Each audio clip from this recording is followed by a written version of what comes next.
Hey everyone, welcome to another installment of Harry Potter Theory. Today we're going to be discussing Azkaban Prison, Death Eaters, and Wands. Azkaban Prison, located in an unknown region of the North Sea, has held, over the course of history, some of the wizarding world's most dangerous witches and wizards within its walls. It's here that magical folk are sent to pay for their crimes against the wizarding world, and pay they certainly do. Isolated from the rest of the world in a dark fortress guarded by dementors.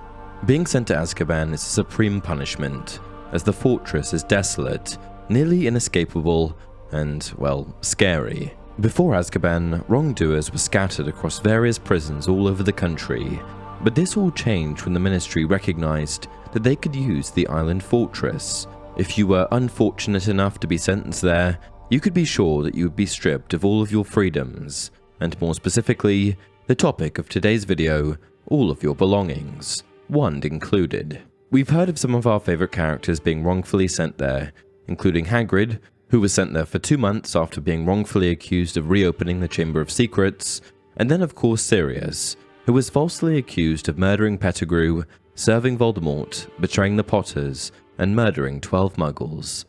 The prison also certainly hasn't been short of Death Eaters residing within its walls, with witches wizards like Igor Karkaroff, Lucius Malfoy, and Bellatrix Lestrange also occupying a space in the prison at one point or another.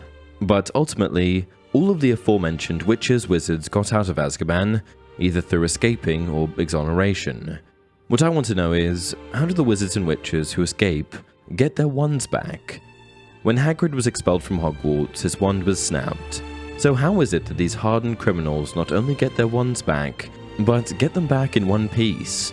I'd imagine that the perceived impossibility of escaping from Azkaban in the first place would be one reason to not destroy the wands. But still, leaving them intact doesn't seem to make much sense. What gives? Let's break it down. The first thing that I feel should be addressed is the severity of the sentence. If a wizard is only sentenced to Azkaban for a finite amount of time and doesn't receive a life sentence, then it checks out that their property, their wand, wouldn't be destroyed. Igor Karkaroff, Sturgis Podmore, and others were released from the prison after serving time and promptly received their wands back. Okay, so the prison gives wands back. But how can they give back a wand if the prisoner escapes? What happened to the wands of Bellatrix Lestrange, Sirius Black? Some have speculated that the escapees simply acquired new wands, but the following statement from Hermione in the Deathly Hallows refutes this claim. But that's my point. This is the one that tortured Neville's mum and dad, and who knows how many other people. This is the wand that killed Sirius. I missed my wand. This implies that Bellatrix was in possession of her original wand. There are a few possible answers here.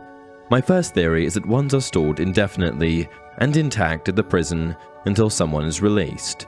In the case of Bellatrix Lestrange, Sirius Black, they were simply careful to go and retrieve their property before leaving the premises. My second theory is that wands are released to family, next of kin. In this instance, Bellatrix's wand would have been released to the Malfoys, who I'm sure would have been more than happy to return her wand to her. In the case of Sirius, it's also possible that he never retrieved his wand, and simply borrowed a wand from a fellow Order member following his escape from prison. What do you guys think? Did you ever wonder what happened to these wands? Leave a comment down below. Until next time, remember, it does not do to dwell on dreams, and forget to live.